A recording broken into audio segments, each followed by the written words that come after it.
O evangelho de hoje é João 9, do 1 ao 41. Naquele tempo, ao passar, Jesus viu um homem cego de nascença. Os discípulos perguntaram a Jesus: Mestre, quem pecou para que nascesse cego, ele ou seus pais? Jesus respondeu: Nem ele, nem seus pais pecaram, mas isso serve para que as obras de Deus se manifestem nele. É necessário que nós realizemos as obras daquele que me enviou, enquanto é dia. Vem a noite em que ninguém pode trabalhar. Enquanto estou no mundo, eu sou a luz do mundo. Dito isso, Jesus cuspiu no chão, fez lama com a saliva e colocou-a sobre os olhos do cego, e disse-lhe: Vai lavar-te na piscina de Siloé. O cego foi, lavou-se e voltou enxergando. Os vizinhos e os que costumavam ver o cego, pois ele era mendigo, diziam: Não é aquele que ficava pedindo esmola? Uns diziam: Sim, é ele. Outros afirmavam: Não é ele, mas alguém parecido com ele. Ele, porém, dizia: Sou eu mesmo. Então lhe perguntaram: Como é que se abriram os teus olhos? Ele respondeu: Aquele homem chamado Jesus fez lama, colocou-a nos meus olhos e disse-me: Vai a Siloé e lava-te. Então fui, lavei-me e comecei a ver. Perguntaram-lhe: Onde está ele? Respondeu: Não sei. Levaram então aos fariseus o homem que tinha sido cego.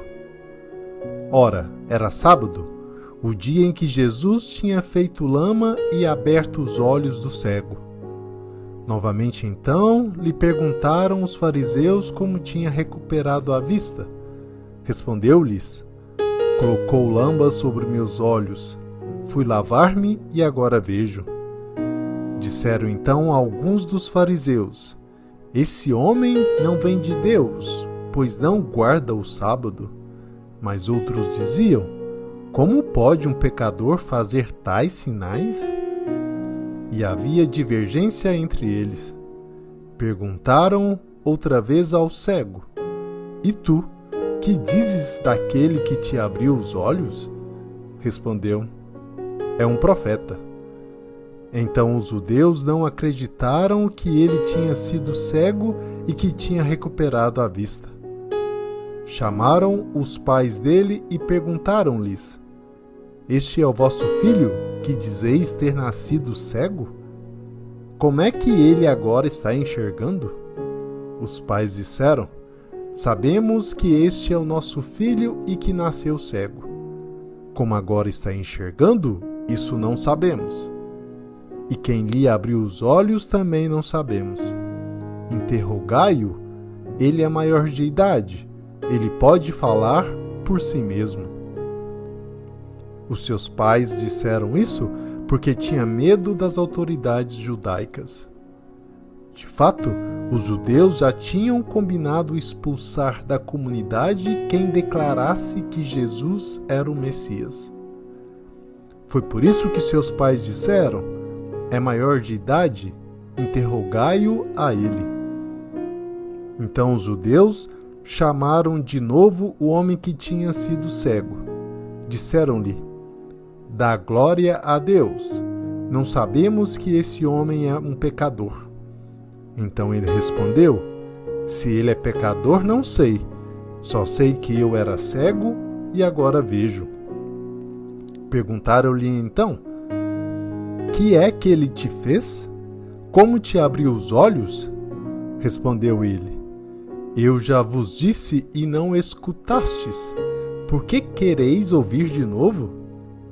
Por acaso quereis tornar-vos discípulos dele? Então insultaram-no, dizendo: Tu, Sim, és discípulo dele. Nós somos discípulos de Moisés. Nós sabemos que Deus falou a Moisés, mas esse não sabemos de onde é. Respondeu-lhes o homem: espantoso, vós não sabeis de onde ele é? No entanto, ele abriu-me os olhos. Sabemos que Deus não escuta os pecadores, mas escuta aquele que é piedoso e que faz a sua vontade.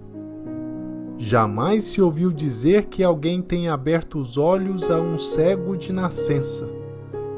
Se esse homem não viesse de Deus, não poderia fazer nada. Os fariseus disseram-lhe: tu nasceste todo em pecado e estás nos ensinando? E expulsaram-no da comunidade. Jesus soube que o tinham expulsado. Encontrando-o, perguntou-lhe: acreditas no Filho do Homem? Respondeu ele: quem é, Senhor, para que eu creia nele?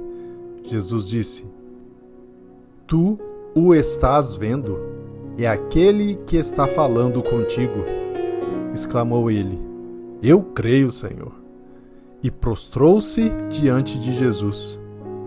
Então Jesus disse: eu vim a este mundo para exercer um julgamento, a fim de que os que não veem vejam e os que veem se tornem cegos. Alguns fariseus que estavam com ele ouviram isso e lhe disseram: porventura também nós somos cegos? Respondeu-lhes Jesus: se fosseis cegos, não teríeis culpa. Mas como dizeis, nós vemos, o vosso pecado permanece.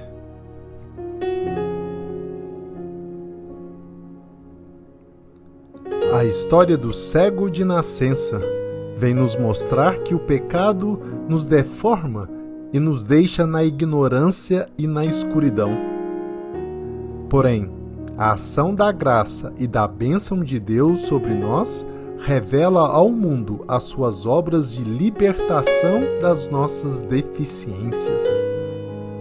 As coisas mais expressivas e essenciais à nossa felicidade estão escondidas dentro de nós e só o amor misericordioso de Deus fará-as vir à tona.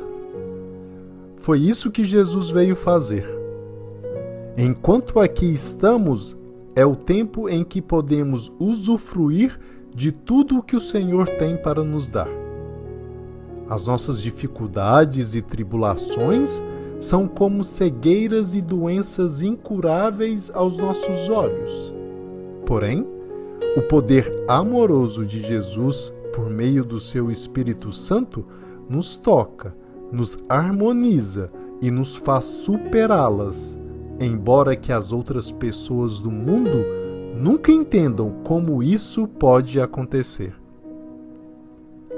Do mesmo modo que os fariseus desconfiavam de Jesus e foram até as últimas consequências a fim de incriminar Jesus, instituindo normas para punir as pessoas que acreditassem no poder de Deus, podemos observar também que estas práticas ainda hoje acontecem no meio de nós. Hoje também, os homens da lei não reconhecem a autoridade de Deus, se precipitam em julgar e condenar indiscriminadamente a todos que se opõem aos seus pensamentos e interesses próprios. Têm a visão camuflada pelo apetite do poder e fazem justiça pelas próprias mãos. Nesse evangelho, Jesus, então, vem esclarecer o porquê de tudo isso, usando palavras que abrem o entendimento dos que assim agem, para que enxerguem a cegueira espiritual diante dos mistérios de Deus. Eu vim a este mundo para exercer um julgamento, a fim de que os que não veem vejam, e os que veem se tornem cegos. Uma coisa é certa: enquanto a humanidade não se deixar curar por Jesus e ser invadida pelo Espírito Santo, teremos sempre pessoas cegas que vivem nas trevas, agindo conduzidas pela própria cegueira. Somente a experiência pessoal com Jesus ressuscitado nos faz enxergar as coisas que antes não enxergávamos, apesar de nos considerarmos pessoas esclarecidas. Portanto, neste domingo, peçamos ao Senhor a graça de não resistirmos à verdade, reconhecendo humildemente a nossa cegueira, a fim de que Cristo nos ilumine. Acolhamos ao Senhor com confiança e, assim, curados por Ele, possamos também dizer com fé viva e sincera: eu creio, Senhor. Creio que eu, miserável, posso ser salvo, curado e perdoado por vós, que sois um Deus fiel e misericordioso. Que Deus lhe conceda um dia abençoado, tendo a alegria de enxergar profundamente que a nossa miséria é resgatada pela misericórdia.